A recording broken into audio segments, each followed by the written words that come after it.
Hello and welcome to No There's Only Trash Here podcast. The date today is the 3rd of November 2013.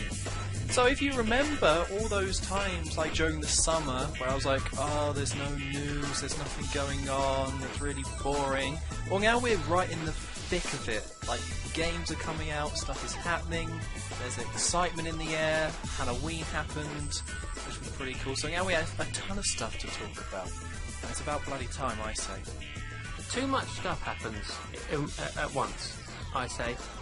Well, that's how the games come out nowadays. It's like, right, all that holiday season.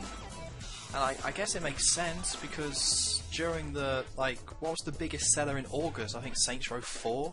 And even that didn't do that great.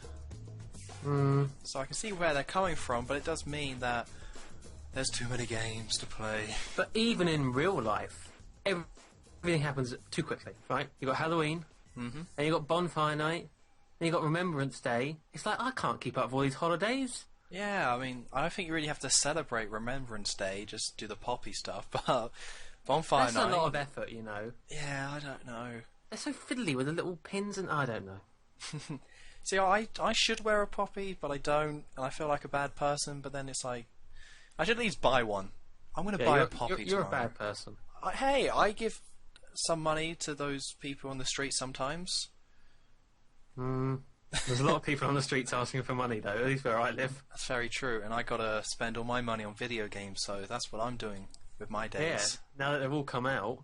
In the summer, oh yeah, just throwing fivers all over the place, it was madness. But nowadays, it's not quite like that. Got penny pinch a bit more.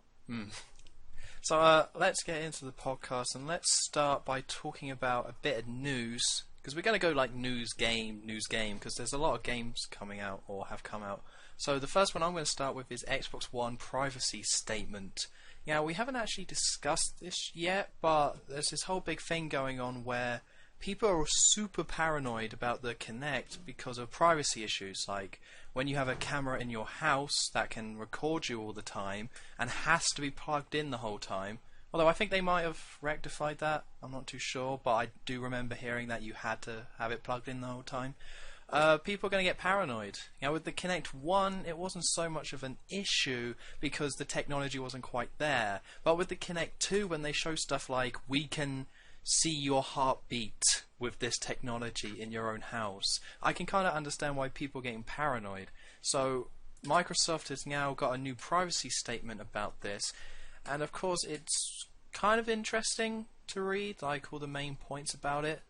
Like, let's have a look, because I'm now just reading the article because it's quite long, just a lot of boring stuff mostly, but let's have a look. It just says all about numerical values, but then it says Microsoft may collect numerical values to enable and improve gameplay and improve the gaming experience, which I'm assuming just means like it maps you as you play, so it kind of picks up on patterns. But then it says these values are destroyed afterwards. But then where is it? It's coming down here. Yeah, because there was also that big thing about the NSA. And now that Skype is on the Xbox One, they're now saying that they're not going to record any calls, they're not going to monitor any communications, but it says, Microsoft says it may monitor communications to the extent permitted by the law, but we cannot monitor the entire service and make no attempt to do so. So that's kind of scary, because by law, the NSA completely monitored everyone else's calls. So I think that means that Microsoft are going to be recording some of this information. I don't think this data is... They're saying some of this data will be destroyed, but I really don't think so. I mean, if I'm being honest, it doesn't affect my decision to get an Xbox One. Like, if I was going to get one, I wouldn't be like, okay, I'm going to cover up the Kinect or anything like that. But it seems weird that they're releasing these privacy statements, and I can kind of understand why people are paranoid. Like, companies shouldn't be talking about, we may or may not monitor some communications between you and your friends, and because it's happened before, it could definitely happen again. They're just getting themselves into such a messy situation, because I suppose they have to refer to the whole NSA shenanigans, but it's like, you can't say anything right in that respect. Like nothing you say is going to help you when referring to NSA, because it's like, yes, okay, we're going to monitor your stuff. We've monitored everyone around the world and all the leaders and you as well. So and what was the thing that they're doing? What the law allows them to do? Yeah. Well, yeah, like you said, the law allows them to do what the hell they want. It seems so. That doesn't really mean anything. Well, the problem is that there's a thin line between them taking data to help improve the game and whatever, and then all the creepy marketing stuff. Because I think the example is if you're eating a certain sort of food, the Kinect could pick up on what you're eating, and then maybe put advertisements based around that food. Like similar to how when you're on Amazon, you know, if you click on something, it'll then be like, hey, you should do this. And I think on YouTube it does the same thing, because whenever I go on play.com, there will then be adverts all over YouTube for play.com and what they're selling. So it's a similar thing to that, which isn't that bad, but they're pretty much just taking that information. And if you're just there in your whole house, like how much information could they take if they could just take like... Because it might just be what you're eating, but then it could just scan your whole room and pick up on everything that's going on. Like, I mean, it's weird. It's just bizarre. We are living in the future. This is like what you see in sci-fi movies from the 80s. It's like, you know, cameras in people's houses monitoring them 24/7. I mean, okay, it's not exactly going to be like that, but we're getting there. That's the scary thing. There are steps towards that sort of stuff. And you saying about how websites kind of track you. Well, that's one thing. Websites knowing where you've been on other web pages. You kind of already know that happens, like you say with the Play adverts, Play.com. They follow you and they realise what you're doing. That's one thing. But then having like the ability to actually see you is just a whole nother level. And like seeing your own personal environment, it is really quite scary to me. Well, it's scary because we now have the technology to do that. And now they've managed to figure out how to spin it to have it so buy an Xbox One and, you know, to play whatever video games you want. But at the same time, there's going to be this camera here with it, and it has the technology to track you and your life and let us know. Now, of course, they are saying that they're not going to be using this data, you know, but they're still allowed to because of the law. And they are saying that if you want, you can delete all Kinect data. Like as part of this, it's like when you say Kinect off, it will turn it off, or you know, it won't keep it on no standby mode. And apparently, you can delete all of the Kinect data that it has stored onto your console. But that still doesn't mean because also with the Xbox One, I think it's the combination of you have to be connected to the internet and then this camera that they can get the data from. Like, who's going to trust that?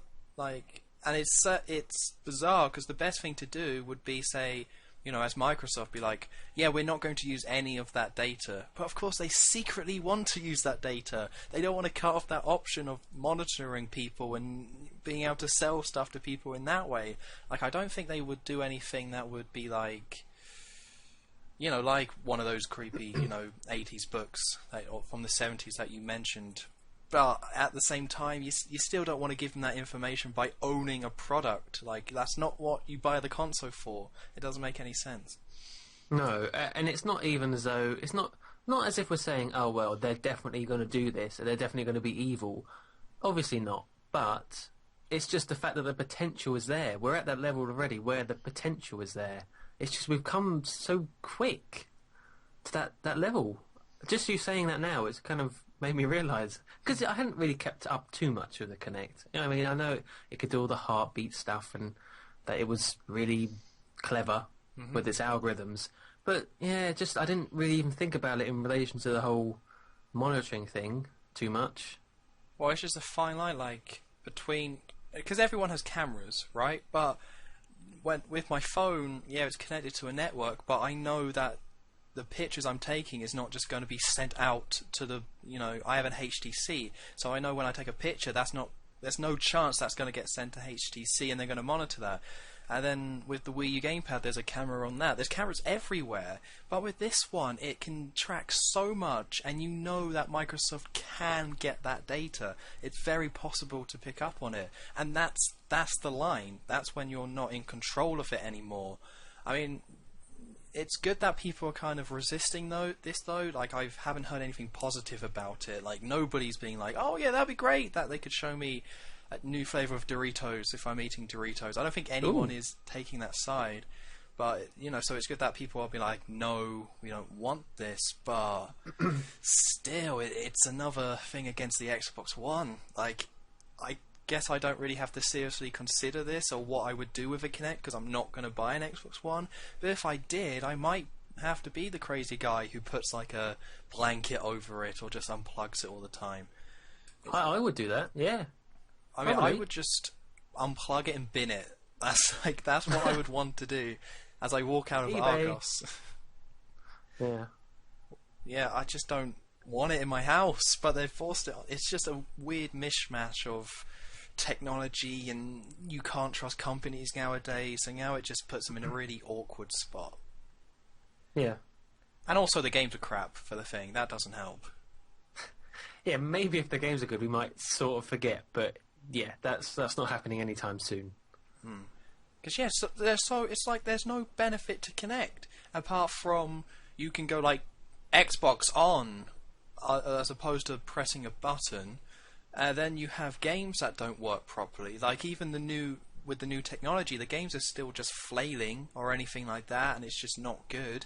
And then it could potentially be sending Microsoft information about you. That's three things that are not good. Like, there's no benefit to it. Lose situation there. Yeah, you're paying. They're rare. You're paying £80 more for something that has no benefit to it, and that's like the most baffling thing in the world to me.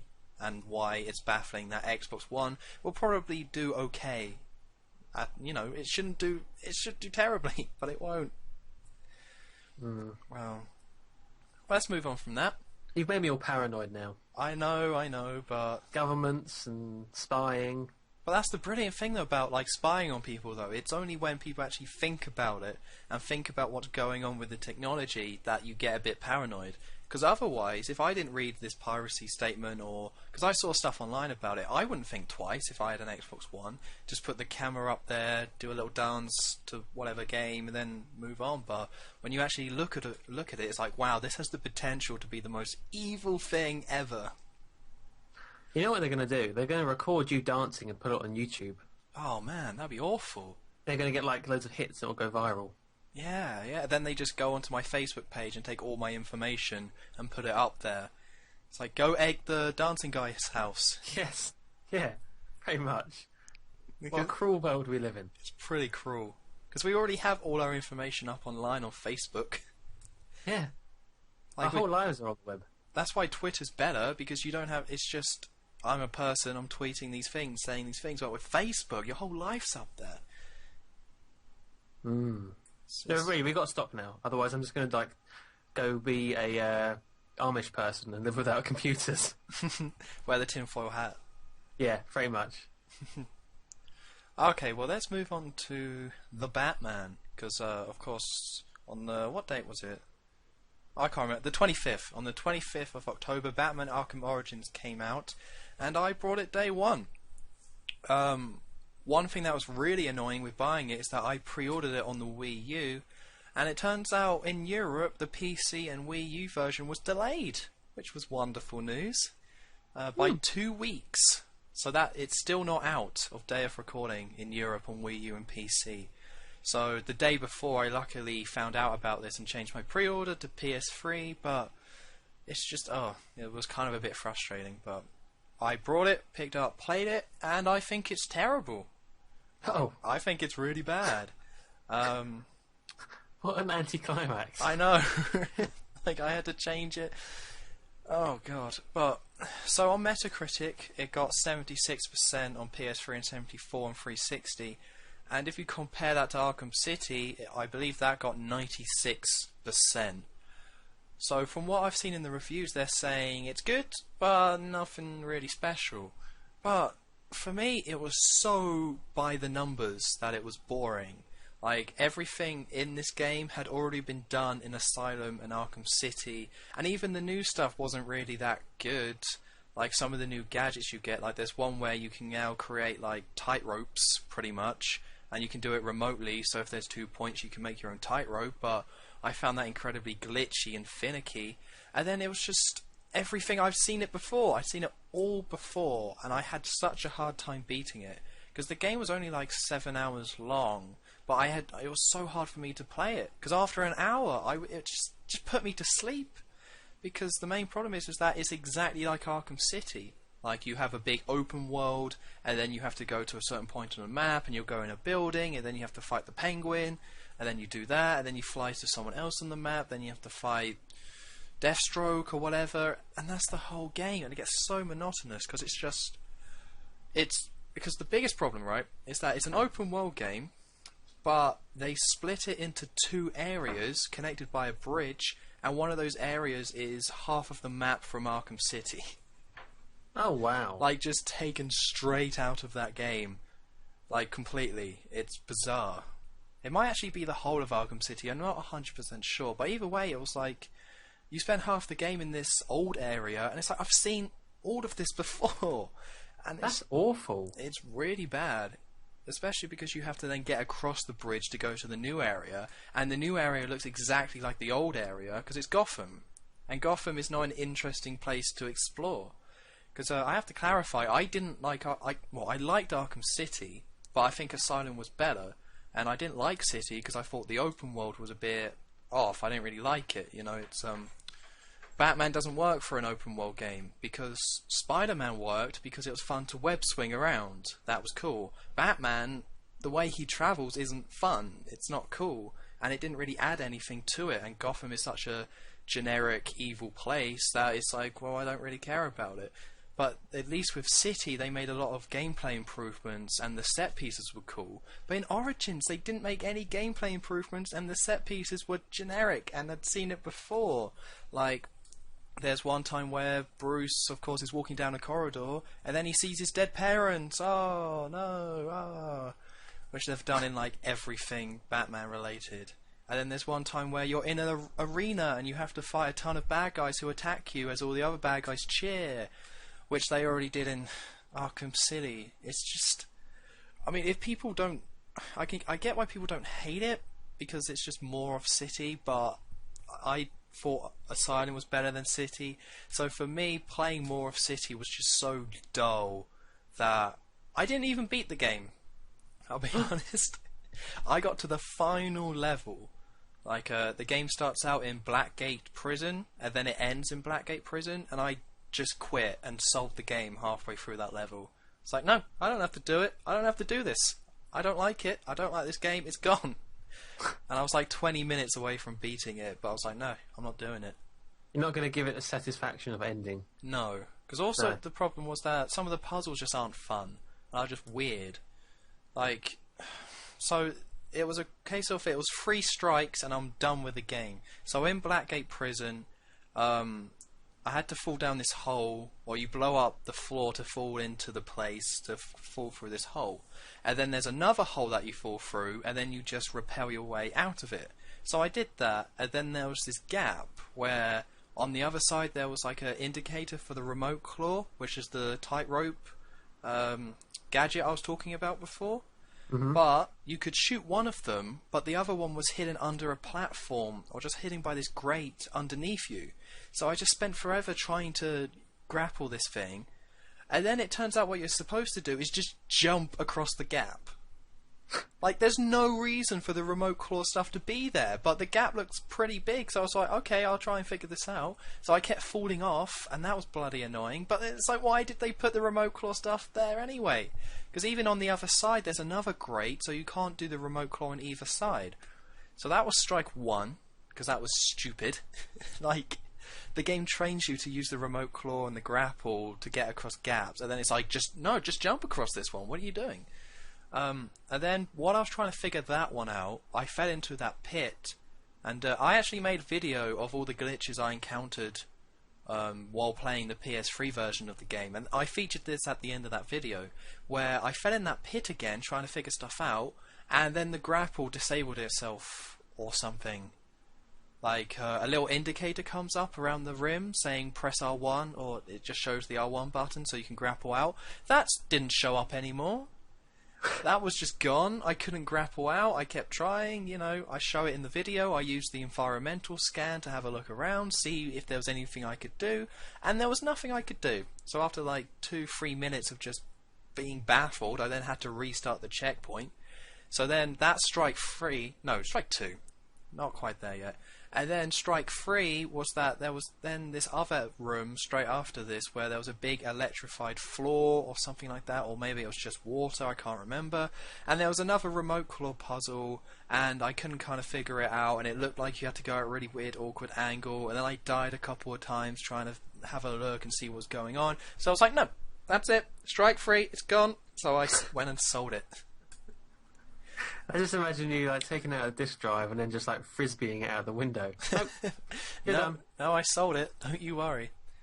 And the funny thing is that I brought my copy from HMV, so I got a free T-shirt that said Batman Arkham Origins on and had the Batman logo and all that. But I was wearing that T-shirt while I was playing it, and I was wearing that T-shirt when I traded it in to HMV. And everyone was like, "Oh, so how did you have you beaten it yet?" And I was like, no, I got to the last level and gave up because it's terrible. All the while just standing there in my Batman Arkham Origins T-shirt. Did it feel dirty afterwards? It's like, I should not be wearing this. No, I kind of liked it in a weird way. I was like, yeah, I owned it in a weird way. I mean, I haven't wore it since, but... That was a long old rant there. Are you sure... some of it is just you not being good at the game? Well, okay, look, alright. There's some times in games where I'm bad at the game, but it's fair, and if I make a mistake, or, and also the process of figuring out a puzzle should be fun, so the solution shouldn't infuriate you. Case in point, I beat Splinter Cell Black Cell on Realistic, and it took me hours to beat that game, and I died so many times beating it. And on each level, like a level you could beat in 15 minutes would take me like 2 hours to do, just restarting checkpoints. But because the game was fair and well made, and figuring out the best route to go, if the enemies can spot you, and having good reflexes, it was still fun to get through and satisfying. But Batman Arkham Origins, it was just not fun to do, and the solutions were never fun or interesting. There was one puzzle, which was the only one that I looked up online because it pissed me off so much, where you have to work your way through, and then you have a electrified eyeball, or there's this Joker mask because you're fighting to get to Joker, and then there's an electrified bit, and then you throw your Batarang, and then you can electrify your Batarang, and you're meant to hit a switch to deactivate it. Now, the game doesn't tell you this, but even though when you toss it out through the eye, there's a large big open area you can explore, you're meant to just go out and then come back and hit the other eye. But there's no... you could technically see that that's where it was, but I didn't see it. It took me forever, because the game allows you to spin this electrified Batarang across this massive area, so I was searching the whole area trying to find this stupid switch, and it turns out I just had to do a 180, which is one of the moves you can do with it, and come back into the other eye. But I wasn't like, oh, that makes sense. It was just that's stupid. Why didn't the game tell me? Because also the whole time it had a hint on screen saying, use your electrified Batarang to activate the switch. And I was just like, what switch? I can't find this switch. What are you talking about? And then it turns out it was just in the other eye, which is an area you can't access. You just have to see through this gate at the switch and kind of... again, some of it is my own stupidity. But for the most part, I'm not good at other games and I can get through them despite my stupidity, but this one, just was not well made and not enjoyable to play. Okay.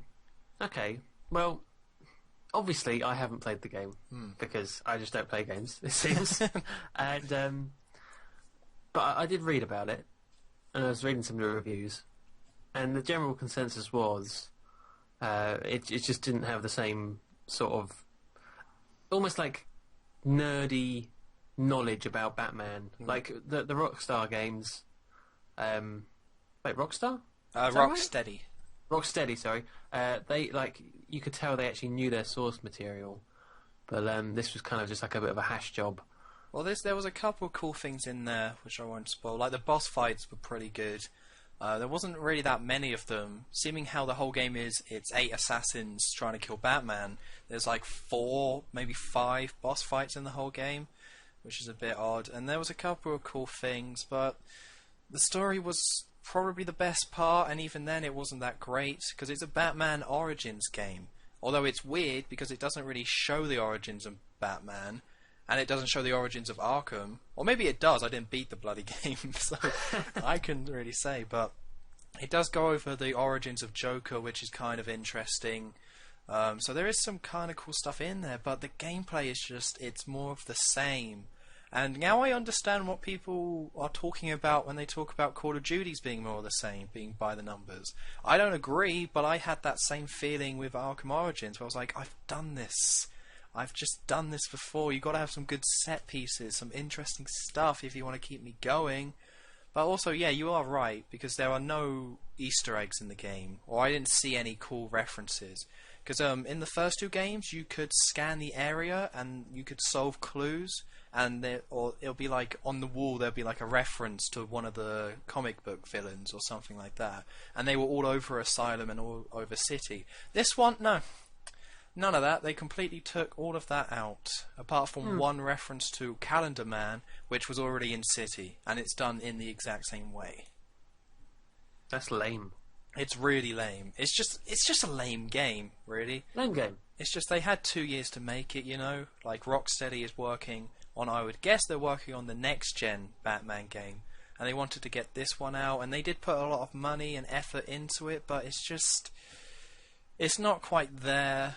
And with how much Batman media there has been recently, with like the Christopher Nolan films and then the first 2 Rocksteady games, you really got to do a good job with Batman if you want to stand out, and they just didn't. So I say stay away. Unless you can find it for cheap and you just want to check it out. There's nothing in there that's so bad that it's a terrible game, but it's still far from a good one. Play the other ones again. Yeah, just play City again. I mean, it's the same game, pretty much. Ugh. But one thing I wanted to mention is that they also released Blackgate, or Batman Arkham Origins Blackgate, which is the 3DS and PS Vita version. But it's its own original game made by Armature Games, I want to say, who are a load of people who left Retro Studios after they made Metroid Prime. So I was actually really looking forward to this game, and I haven't played it yet, but the critics have been really harsh about it. Like, and I read the reviews and I don't really see why. It looks really cool, and it got 62% on Metacritic, and I don't get why. I need to play it for myself, really, but apparently they're saying how it tries to emulate the console games and doesn't quite pull it off, but I saw video of it. It's done on a 2D plane. It's like a Metroidvania sort of game, and nobody complained about the combat and the stealth. They said those really work, and the story's going to be kind of cool, so I don't get why it trying to emulate the console games is that bad of a thing, but again, I haven't played it, and so I probably can't talk too much. That's what I do every week, it's fine. Yeah. You got to take a strong stance on Batman Arkham Origins Blackgate. It's great. Oh, wow. See, now I'm going to have to go buy it. Yeah, graphics doesn't make a good game, you know? Well, it actually looks really good graphically as well. Okay. That's why I'm confused. I don't know. I'll play it for myself, but I won't. Awesome. Okay, so let's move on to the next one, which is going to be short, but it's just South Park: The Stick of Truth got delayed again, because it was originally meant to come out in February, I think, of this year, and then THQ was publishing it, and they went under. Ubisoft brought the rights to publish it, then it got delayed to December, so it was meant to come out next month, but Ubisoft have confirmed they delayed it again, so it's coming out on the 4th of March in the US and the 6th of March in the EU. So there's not that much to say about this, apart from Ubisoft should stop delaying their games. I mean, this is like the 3rd one in the last 2 weeks that they've delayed. But also, I didn't know this. Did you know that this game was being made by Obsidian? No. You know, the people behind Fallout New Vegas and the original Fallout games. No. See, I did not know that.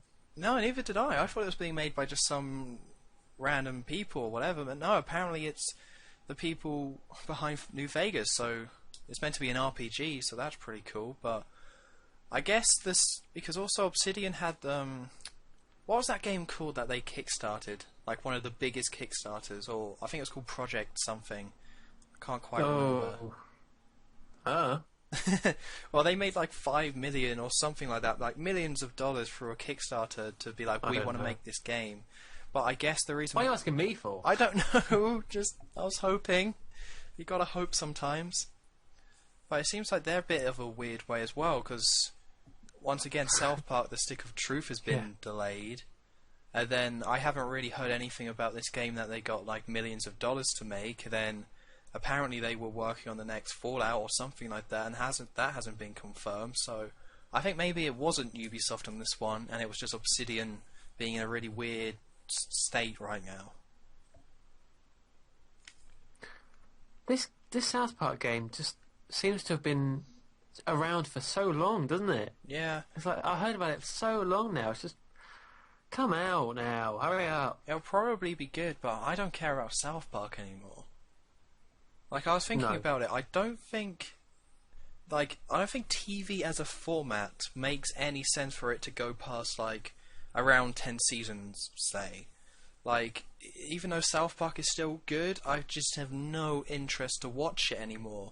And then I saw that one of the new episode titles was like World War, what was it? It's like, what's the Facebook guy president's called? Or the Zuckerberg. CEO? Yeah, World War Zuckerberg. And I was like, ugh, I know, I don't care anymore. I get it, Facebook parody, World War Z parody, whatever. I'm sure it's clever, hilarious, whatever. I just don't care anymore. And I was thinking about it, it seems like with TV shows, when a TV show gets to like the 13th, 14th season, it's like the equivalent of a film being like 4 or 5 hours long. It might be a good film, it might be really well made, it might be like great writing, great acting, great directing, but you can't have a 5-hour film. And I think it's the same case with TV when it comes to like 13 seasons or so. Maybe. I don't know. I don't want to say anything bad about South Park because they've actually managed to kind of keep a fairly consistent quality as compared to other shows similar. Well, they do a good job with that, but I just don't care anymore. I don't care if it's... Yeah, that's the problem. Yeah, you just lose interest in it. So it's not really about the quality, I just think the format doesn't work. Like, to have a scripted show like that go on for so long. Like, what's the longest a show's gone on for and stayed good? I guess The Simpsons would be that example, because it did stay pretty good until like 13. You know, for me, it was 14 when it went unwatchable and just terrible in every way. So no other show has really got past that and still been good. No, I don't think so. Like even past like season 5 and all that, a show struggles to still be good and fresh and relevant and really awesome. And so it just seems a bit weird that it just seems weird. Like it's a weird situation because South Park is still good, but I don't care. I think if South Park wasn't as easy to make, it wouldn't be here today. I reckon because they can make episodes so quickly, can't they? And probably fairly, not cheap, but efficiently now. If it was like not hand drawn, but you know, a proper drawn animation like The Simpsons or Futurama, I don't think it would still be here. Well, they do the computer animation thing now. Yeah. You know, like most animated shows. So I think it would still be around because people would still watch it. You know, like Futurama hung on in there even though people weren't really watching and all that kind of thing. But the point is that The Simpsons and Futurama, they have to wait like 8 months to be topical. Like they'd write a script, but it would be months before it'd actually be shown. South Park can do it in a few days. Can get something like they can always parody something straight after it's happened. If they couldn't do that, that's like their whole point. That's the whole point of South Park is how quick they are to satire and parody, which The Simpsons and Futurama can't do as well. Yeah, I guess that's right. Like, but then that makes it sound like South Park is kind of its comedy is a bit cheap in a way. Like, if it's still around because it can be current, then surely there's not that much skill in parodying something current, because then it's not timeless anymore. Like, there's so many South Park episodes that, or the recent ones anyway, like, in 2 years' time, nobody's gonna care about a... Like, even now, there was an episode that was an Inception parody. Who would go back and watch that episode? It's like, who cares? Inception was, like, 2008. It's aged. It's terrible. So, that means that even though it's topical, I think it's now no longer timeless, which it used to be. Maybe. I do think that... who are the writers for it again? Matt Stone and Trey Parker. They are pretty clever guys at the same time. They know how to... They know how to be... They're really sharp, I'd say. So, I don't know. Sometimes it is just for the plain parody, and it will last for that week where it's funny. But they can add a bit more to episodes sometimes where it does leave a little bit of a replayability. Yeah, I'm sure they're still making some episodes that will hold up, but it's just like, if your whole show is based on parodying stuff, then eventually nobody's going to care about it. And that's why the Simpsons suck, because it's like, oh, Maple. Great. That's clever. Clever. And what was that awful Nintendo one? Probably like Wintendo. Ugh. It used to be good with the parody though, like where they're buying the TV. I can't. It's like Sony. I can't remember. God. They just go through a list of them, because it's the one where Marge buys that dress and then joins the country club. Oh yeah, yeah. So that's pretty funny, but then it's not a whole episode based around it. Like The Simpsons, the first episode of this season was a Homeland parody. Nobody cares about Homeland at this point in time, because the new season is not doing well. So that's already aged horribly, and it wasn't a good episode at the same time. So it's just making stuff that, yeah, it has a quality to it if it's current and talking about something that is currently relevant, but then if there's nothing else there, who cares? This has gone into quite a tangent now about The Simpsons, but can I just quickly rant about The Simpsons? Definitely. The Simpsons, the writers think that being clever simply means putting the Simpsons characters in the same situation as what they're trying to parody. Like, oh, we'll make Homer the main guy in Homeland. That'll be funny. And the same thing happened with, do you know that Breaking Bad intro? Did you see that? Yeah, that was good stuff. It's like, oh, we'll make Marge Walter White. It's like, simply putting the characters there isn't funny. You've got to make your own jokes out of it and things like that. Like, the opposite end of the scale, the Shining episode, The Shining, they put the characters in the same place, but then they made separate jokes about it. That's what made that so good. It wasn't just a paste in there. That's what they don't get anymore. No, it's quite terrible. It's just like, it's... And I just see it was like, check out this clip of The Simpsons parodying, I think the latest one is The Hobbit. But it's like, why are you going for these straight parodies? Like, it used to be with the older episodes, the thing they would quote and parody the most is the film Citizen Kane. And even as a kid, I've never seen the film actually to this day, but as a kid I didn't get those references at all. But it's still hilarious, like when they have Mr. Burns standing up on that podium and his big face, and then he just starts cracking up laughing because he becomes mayor, or he's running for mayor. Isn't that Sideshow Bob? No, it's both, I think. They did it with Sideshow Bob. No, there's definitely one for Mr. Burns, because it's the one where... No, they definitely did it with Sideshow Bob, right? Definitely did that. Okay. Then Ken Brock was like, just look how happy he is. And then they did it with Mr. Burns in the one where I think he tries to run for mayor or tries to run for governor because the nuclear power plant is so run down and awful that he wants to change the rules. Oh, and right. Homer's in the car with him. It's like, why don't you just become governor? Yes. Yep. And then they have it in that as well. Okay. Actually, that's a bad example if they've done it twice, but there's still, it's like, and also the Rosebud episode is like a great parody because it's his own episode. That's like the whole of Citizen Kane really in one episode, isn't it? Yeah, and it's still like, I've never seen the film, but it was still hilarious and it completely stood on its own. I'm sure if I watched the film it'll also be hilarious, but they gotta stand on their own grounds. It's got to be its own unique thing, and then you can put the references in afterwards. It shouldn't be, here's a reference, then let's see how we can spin it to be like, oh, Maggie's got a knife, or whatever they do. And it just doesn't work.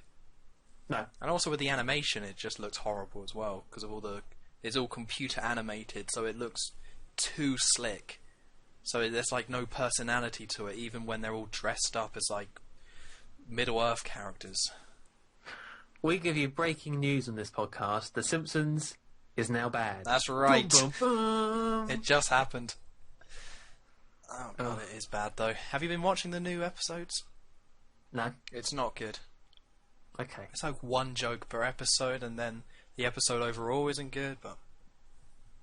Right, so that's South Park: The Stick of Truth. That's been delayed. I think we covered that. Oh yeah, South Park, that was it. So let's talk about... What are we going to talk about? Let's talk about the Wii U, because I like doing that. That's my fave. Nintendo revealed more sales figures, because if you remember, we talked about it in the first financial quarter of this year. I think it's the financial quarter. They only sold 160,000 units of the Wii U, which means that they sold like 3 million at around launch, and then 160,000, which is quite terrible. But they've now released the figures for the second quarter, and do you want to take a guess how much it sold? Pikmin 3, new Super Luigi U came out. It was during the summer. 1 million. Well, you've gone a bit high. Oh, 500,000. Still a smidge too high. 400. I guess even smaller smidge. 300. Yeah, 300,000 units sold. So it almost doubled what it sold last time, but what it sold last time was so miserable that this time it's better, but it's still pretty terrible. Oh, on what scale is this again? what do you mean? Is this UK? No, this is worldwide. Oh. Across the globe, it sold 300,000 units in a quarter of a year. Really? Yeah. That's awful. That's what the 160,000 was before. Sold 160,000 units in a quarter of a year. Wow. So it hasn't broken 4 million units sold yet. That's what that means. Oh. I mean, I've been... Oh, now you just feel bad for it. I know, right? I'm going to pet mine. There you go. Yeah. But no, it's like I've been saying for months now, it really does come down to this holiday season for the Wii U. Like, it really does, because they didn't... Even though they were releasing games during the summer, you know, they weren't releasing that many games when it only sold 160,000, but then they did put out games, and there were still, like, Lego City, New Super Mario Luigi U, Pikmin 3, they were putting out the games, but it only marginally increased how many units it sold. So it really does seem to be like make or break. If they only sell another 300,000 units, then the Wii U's kind of done. Because the Dreamcast overall sold 10 million units, and that sunk Sega. So for the Wii U to only not even sell 4 million units yet, it's setting it up so bad. So they need like 2-3 million units sold over this holiday season. Which Mario, yeah, which I think could totally happen. I think they're definitely going to hit 1 million units sold at least, which wouldn't be enough, but it would be good because they have. Have you seen all the new bundles they're releasing? No. Well, they've done it so it used to be when it very first came out, it was 250 quid for a basic, 300 for a premium. So I paid £250 for my basic Wii U with no games. Now they've slashed the price, done all these bundles, so now for 250 quid you can either get The Legend of Zelda Wind Waker HD and a Wii U, which has like special designs on it for 250.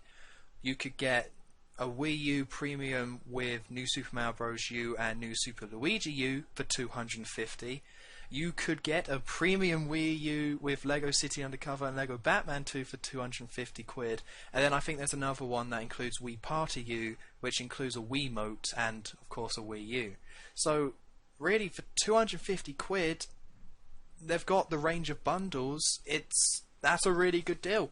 You just go out, spend 250, with the Mario one, you've got 2 games there, and you've got a premium Wii U. It's kind of a bit perfect, that price point as well. Games and a Wii U, and it's a premium.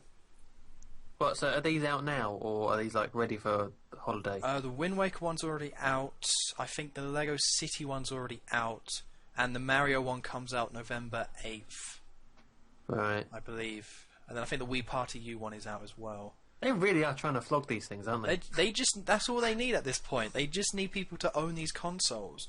Because it's like we were saying about Wii Party U.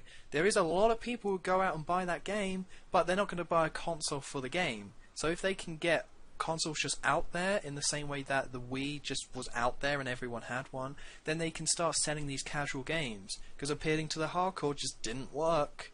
Nobody really brought Monster Hunter 3 Ultimate. Nobody brought Zombie U. Nobody brought like Assassin's Creed or anything like that. So it's like, they have to go back to the casual. But for the casual to buy it, it has to be cheap and there and easy. And that's what they've kind of done. So I think they will do well by the end of the year. And then when that happens, then people will be like, "Oh, there's no good games for it."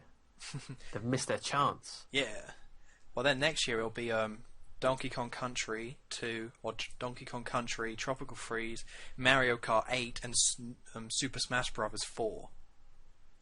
That's what everyone's waiting for. Pretty much, yeah. Like, I think either way, the Wii U, even if it doesn't do that well this holiday season, Smash Bros. And Mario Kart's on the way.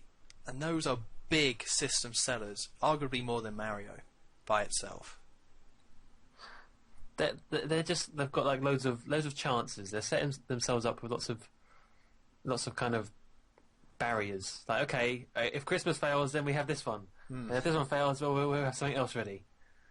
Well, to be fair, they just have the console and they're just going to be making games, Nintendo make games and they just going to get them all out there. So even if the console doesn't do well, it won't stop them from making the games. It just means that not many people will buy them.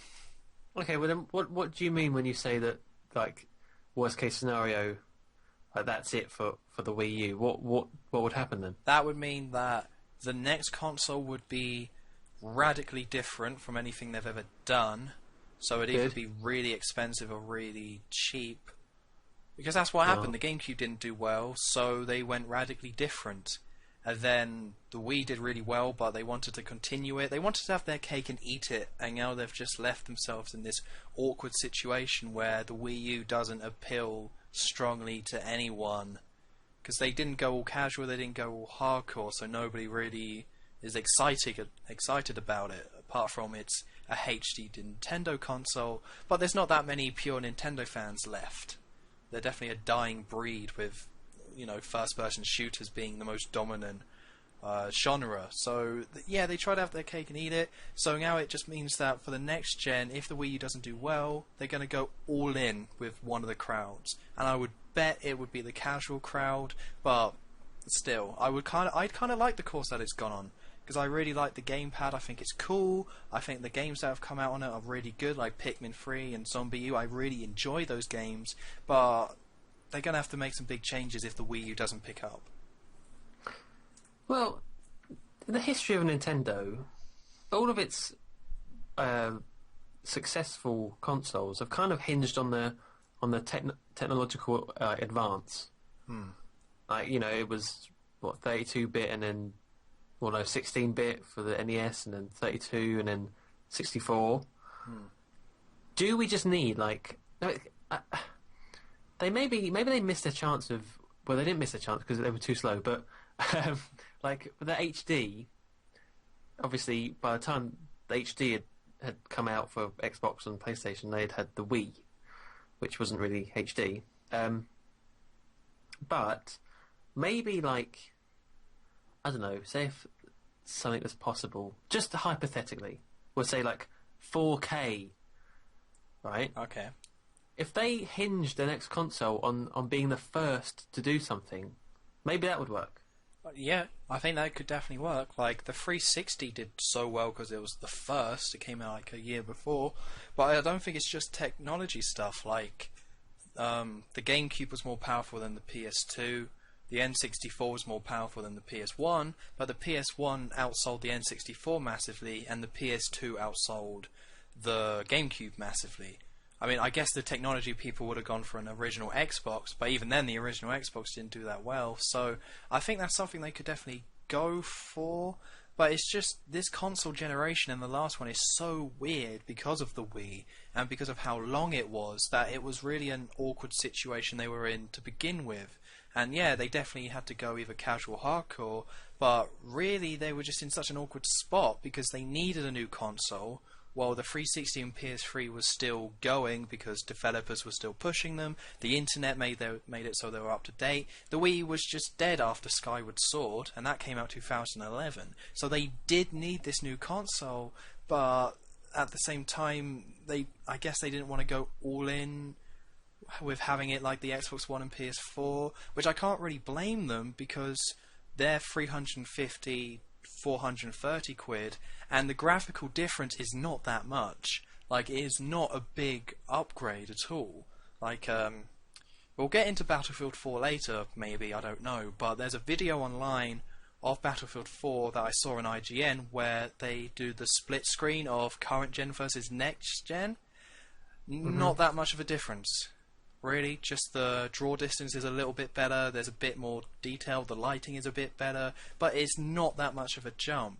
So I think part of the Wii U was, right, we're going to keep it cheap, it's going to be a HD console, we're not going to make that massively, but graphics are slowing down anyway, so it won't matter. But then apparently people still care about having a powerhouse of a console, even though the next generation is not going to have that big of a jump. It's just, you can have computers that are more powerful than the Xbox One and PS4 today, and they're not even out yet. No. Although, sometimes it's not just in the graphics, it also kind of like in the... what am I trying to say here? I don't know, help me.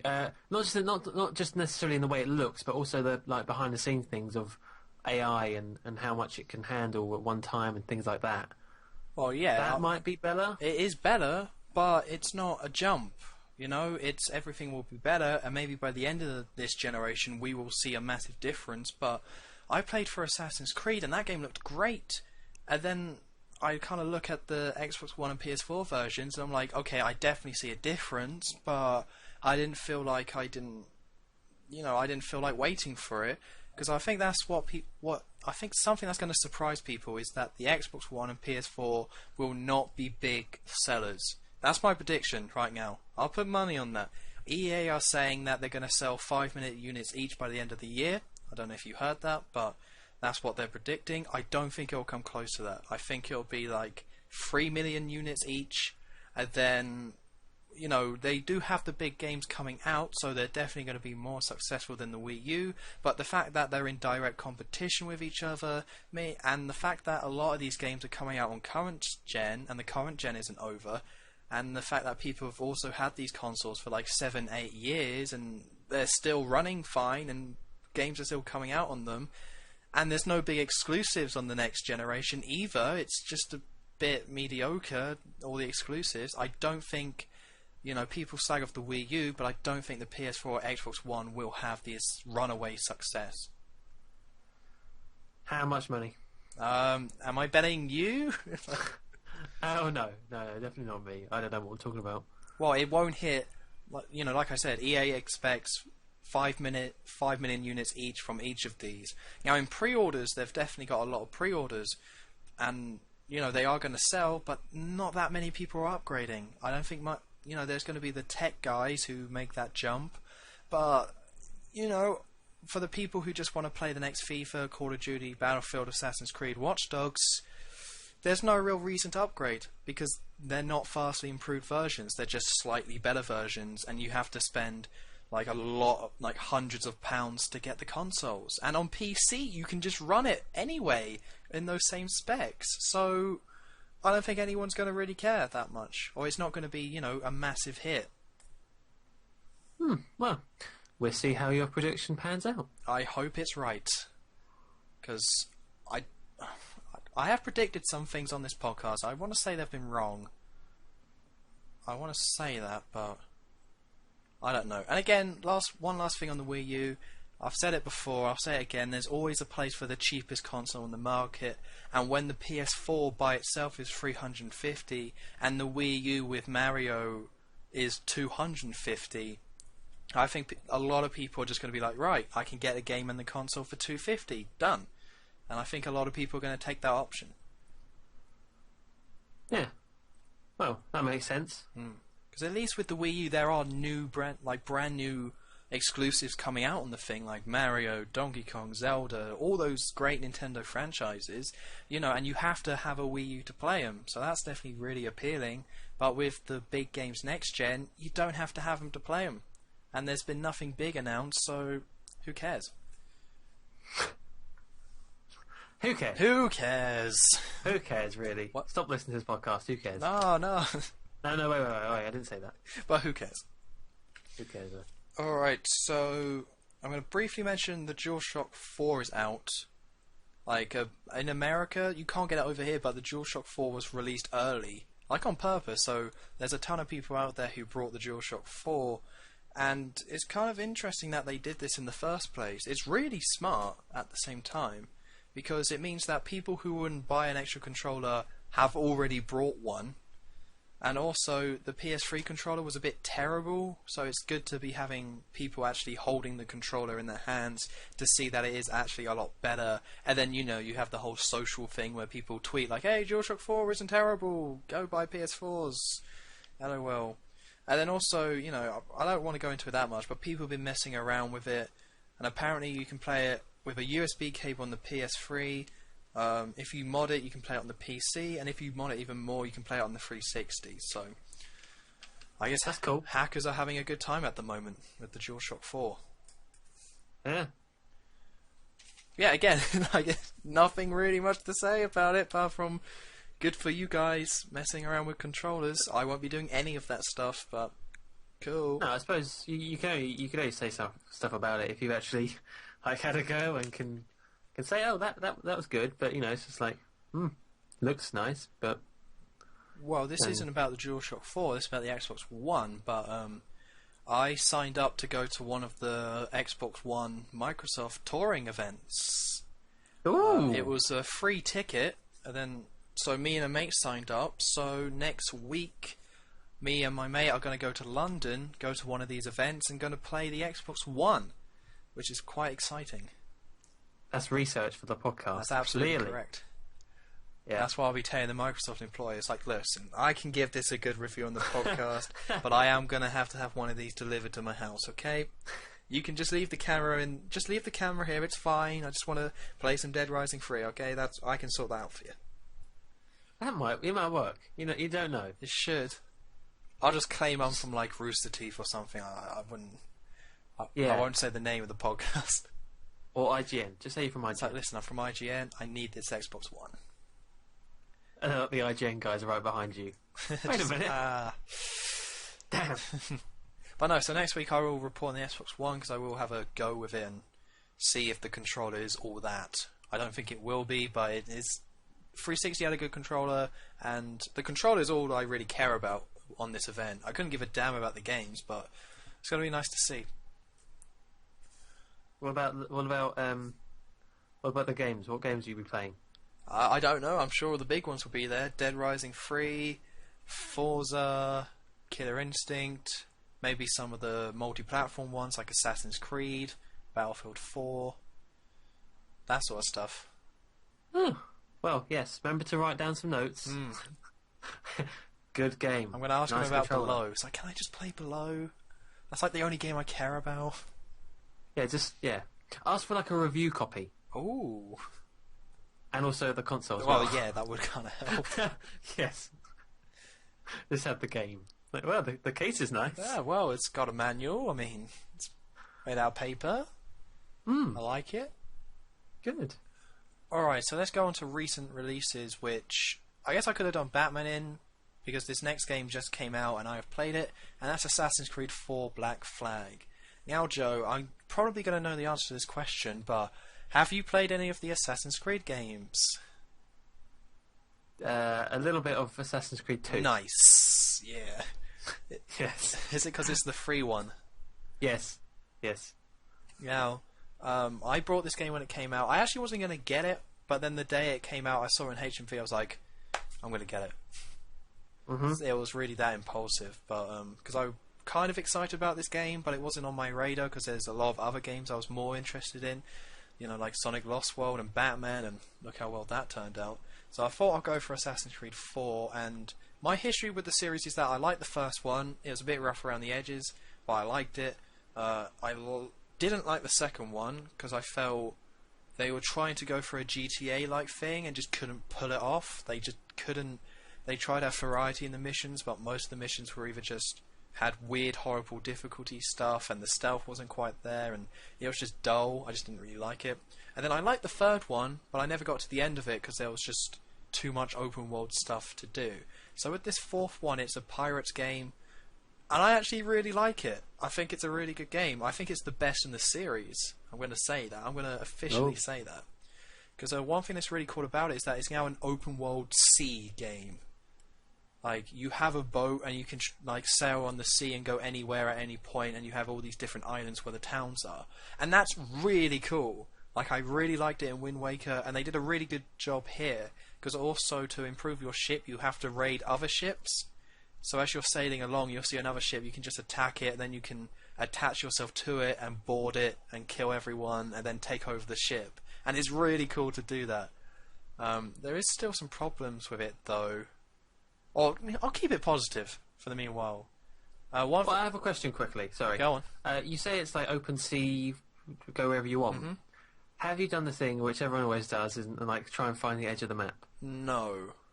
Oh, okay. So I would assume, based on playing it, what would happen is that you would go out a bit, and then it would come up warning desynchronize imminent. And then it just kills you. Right. Because that's what it does in this game. Like, certain missions, they'll block off the wall, like certain parts, and then you just get desynced and killed if you go too far out. Alright. But I haven't tried it for myself, so I don't know.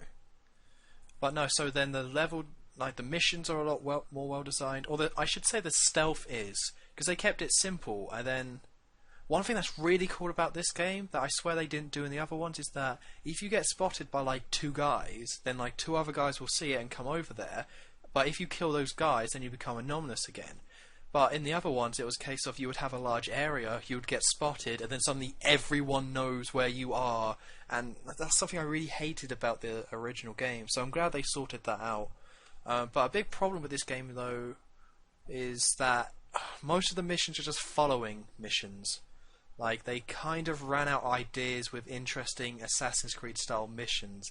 So about half of them, you just have to follow someone. And that's all you're doing. You're just walking behind someone. If he turns around, you jump in a hay bale. And that's about it. And it gets really boring. But, again, I'm not the biggest Assassin's Creed fan, but that was a big problem for me. But I would still say it's the best, because the pirate theme is cool.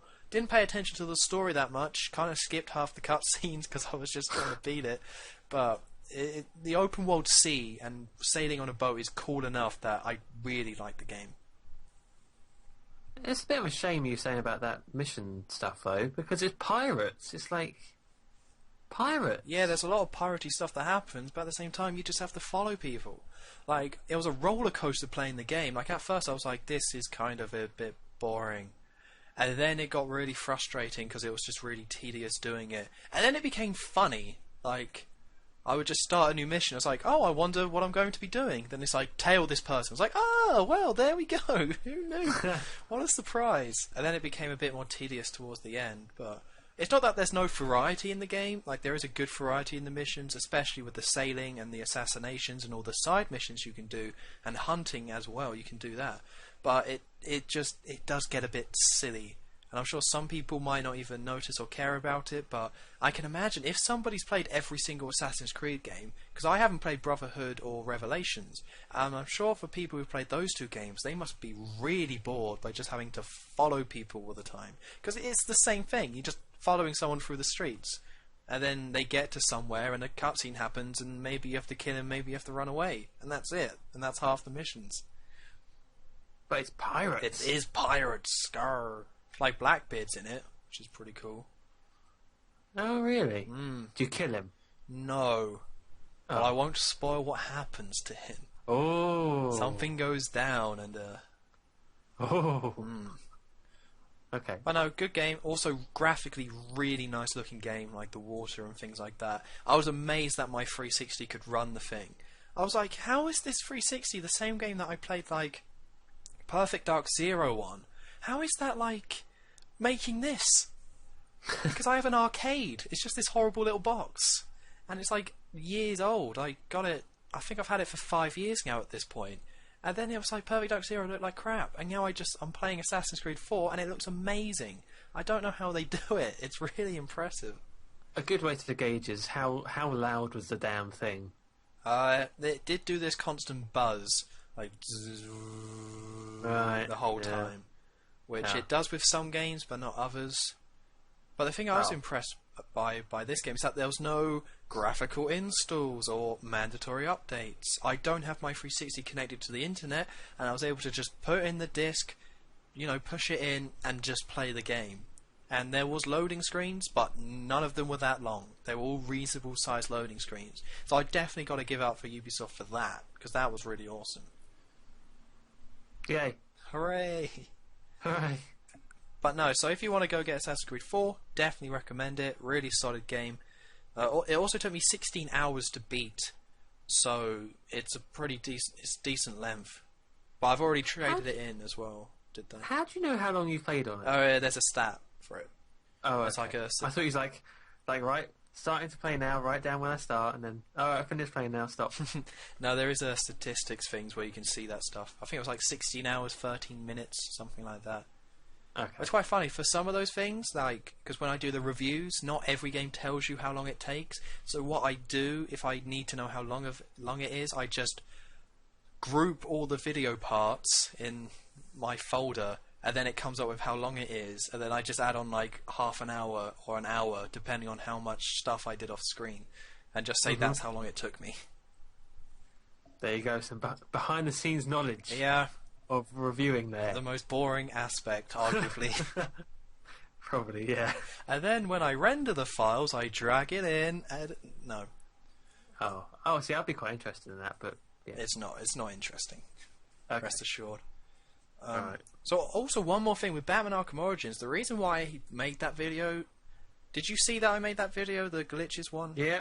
Oh, yeah. The reason I made that is because I was going to review it, and then I was like, this is terrible. But it wasn't so bad that I had motivation to actually break it down. I was like, this sucks. I mean, I already broke it down earlier in the podcast, but I was like, I don't want to write an essay on why this game sucks. It just does. And also at the moment I'm getting a lot of flack for my Sonic Lost World review. Like, a little update for the people out there. I can't remember how many likes and dislikes it had then, but at the moment it has 12 likes and 12 dislikes. Oh, that's good. It's balanced. It's pretty much 50-50. I've got a lot of comments saying, hey, good review, and I got a lot of comments saying, you're an idiot. It's a great game. Because now that America has the game, a lot of them are seeking out reviews and stuff like that, and most of the stuff they're saying is positive, which I don't understand. But It's because Americans are dumb. That's right. They're not like us, the smart Brits. I'm sorry, come back. No. Please. We've got to have a bit of racism just to spice it up, you know. Always. Always. Just a little... It's just the flavouring for the podcast. Make it twice as nice, but... What was I saying? Oh yeah, Sonic Lost World. So yeah, people playing that, people saying positive things, but again, I'm hearing a lot of this from the Sonic fan base. So I don't know how much I can really take into consideration their opinions. Because also, the media already reviewed the game when it came out in Europe. You know, so all the American stuff has already seen it, so now it's just the American fans playing it, and most of them like it, but good for them. It's not the worst game in the world, I just thought it was a bit dull. Like most things. Really? Everything's dull? Well, Batman was dull, Sonic was dull, Assassin's Creed was good, there you go. Pokemon was good, Wind Waker was good until the end. I do like some stuff. Yeah. Nice. You're not dull. No. No. Cheers, joke. You're welcome. You're welcome. Alright, well let's move on to Battlefield 4, which we won't go into that much, but I was actually really considering buying it. And then the reason I didn't, well, because I do like the look of it. I think all the Levolution stuff looks really cool. Have you seen all this stuff? What? Well, basically, you know how, it's a first-person shooter, but it's like they're going to have 64 players in games. It's going to be a massive map, and then there's stuff called Levolution where the map will change during the level.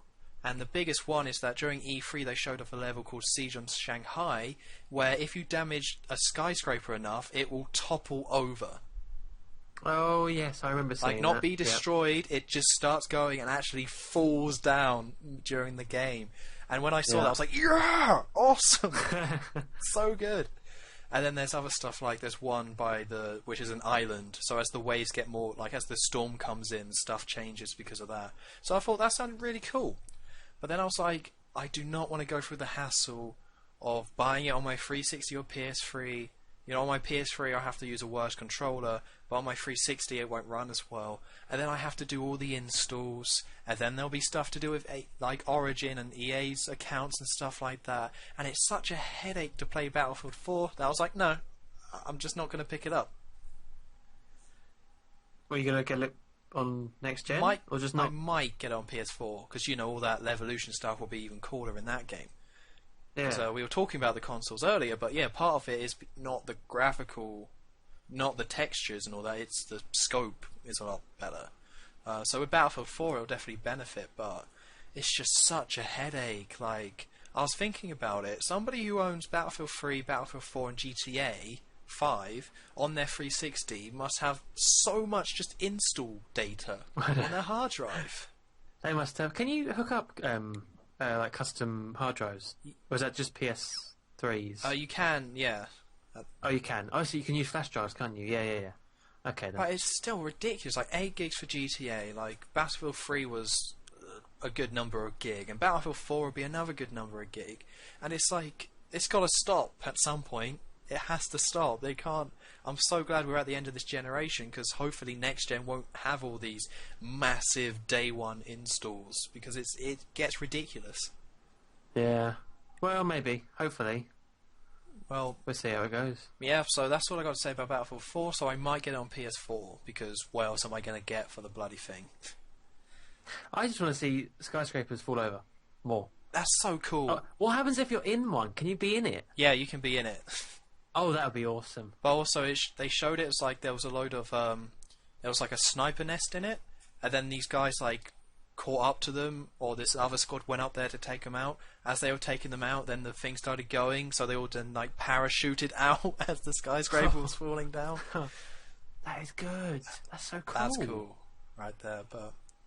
But going on to Battlefield 4 Rival. On recent releases or coming out, Call of Duty Ghosts is almost upon us. In 2 days, on the Tuesday, November 5th, Call of Duty Ghosts will be out. And I've got mine on pre-order. You're excited? I'm pretty damn excited. Like, there's an alien mode where you're fighting aliens now. And then you have the multiplayer stuff, which is a brand new engine, so that's going to be really cool. But, I don't talk about Call of Duty that much, or my opinions on it, because I don't feel like having that argument with people. It's just a dull one. I think that's fair enough. I think they do enough different each time that I really enjoy it, and I really enjoy the single player. And even though some of the stories are a bit nonsensical, I see it as like action blockbusters, so I do enjoy them. And each one does do stuff differently. So, and with the multiplayer, it's a new engine. They've made improvements across the board, so I'm excited to jump back into Call of Duty, and on my Wii U as well. I will say, how different is aliens from just zombies? I mean, really? Don't think it's that much different, I'll be honest. Okay, alright then. But yeah, the rest of it is... Yeah, okay, fair enough. It's like Modern Warfare 3, which was the last one Infinity Ward made, had a survival mode where you're just fighting... It was similar to zombies, but you're fighting normal people. So I'm guessing this is building on that one, but it's aliens that you're fighting against. Mm-hmm. So it'll be different, because it won't be the same setting, and there'll be aliens, and I think the aliens will probably have guns and stuff like that. But that's going to be pretty cool. And there's also a new squads mode where it's like this co-op campaign thing going on. I don't know all the details. I don't know many of the details about this game, because I just knew I was going to get it anyway, so I thought it would be a nice surprise. But I really do every year enjoy going, the day Call of Duty comes out, going to pick it up and playing through that campaign, because I enjoy all of the campaigns in Call of Duty, and that's my favourite part. Like with Black Ops 2, I would still say it's a good game because I really liked the campaign. The multiplayer was really dull and just not well made, but I still really liked the campaign. So even if I find the multiplayer dull, like I did last year, it's not going to stop me from buying them because I really like the single player. And you'll have fish that move. That's right. There you go. The future. We're living in it, folks. First the Kinect 2 and now fish. Yeah, what a strange world we live in. Scary. Yeah. Right, so I'm going to ask you this though: is there like any games you plan to get? Because of course I'm being the typical gamer. I'd be like, oh, new Assassin's Creed, I've got to buy that on my HD console. But is there any games this holiday season that you've like got your eye on? No. No. No. No. I have enough games that I haven't played. I forgot. I only thought about this the other day, but I bought like 3 Humble bundles, right? Sure. And they have like one of them was nearly all of the Dead Space games, and then there's just so many of these really, really big, they once were big games that I haven't even opened and installed yet. Well, it seems like you're at the point where all the games coming out this year are sequels, but if you haven't played the originals, there's no point playing the sequels.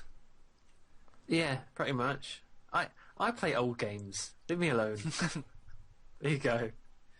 Okay, so what was the last game you played? Actually, the last game I played was Last of Us, so it wasn't that old, There you I suppose. go. So you can do it when you want to. But that was during the summer holidays when I have time. I had time. I don't anymore. I make time. I did wonder how the hell you managed to get through so many games. Mm-hmm. I mean, to any younger viewers listening right now, cherish the free time you have. Yeah, it's so... From old man Joe here, I tell you, that'll be gone soon. And you will miss it. It definitely will be. Like, I would love to be uploading, like, 2 videos on my Let's Play channel every day.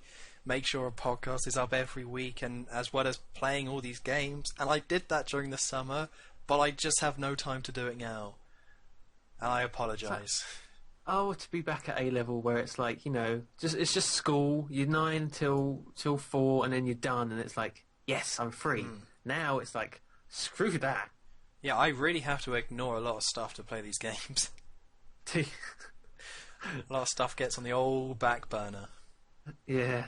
I'm having enough trouble as it is, to be honest. So, but last year was worse though, because Halo 4, Resident Evil 6. There was a lot of games and then the new Call of Duty, and then there was a new Battlefield. But last year was worse in terms of getting through and beating games. Like what games? I've done Sonic Lost World, played and beat. Pokemon Y, played and beat. Wind Waker, got to the end of it, but didn't want to beat it because I didn't like it. Arkham Origins, got to the end of it, but didn't like it because it stunk. And then Assassin's Creed 4, I've played and beat. And then the next ones for me are Call of Duty and A Link Between Worlds. So with Call of Duty, I'm going to play it for like 2 weeks and then trade it in once I've beaten it. Although it usually takes me like a day to get through a Call of Duty game. And then I'll do my veteran run afterwards. And then I'll play multiplayer for 2 weeks and then A Link Between Worlds. So then I'll probably keep that one. Alright. Bring on Christmas holiday. That's what I say. It's going to be nice. Give me some time, world. Life. Ugh. Oh, dear. Alright, moan over. Don't go old. Well, the only reason That's what I say. Don't go old. Any younger people, just don't get old. Just don't bother. It's a hassle. No. Yeah, it's not worth it. Well, I say get old because then you can afford all these new video games. No, just get your parents to buy them. Oh, okay. Just whinge. Get one of those diseases. Yeah. Well, maybe not. I don't know. Don't get any diseases. No, don't get diseases. Live forever, but stay young. Yes. Young at heart. Young at heart. Oh, now it's just getting creepy. It's getting a bit creepy. Stay safe. Yeah, don't talk to strangers, kids. Get the new Call of Duty. But another prediction I'm going to say is that Call of Duty is not going to do that well, and Battlefield 4 isn't going to do that well. Doesn't this link into your next-gen consoles aren't going to do well, or is it just separate? A bit of that.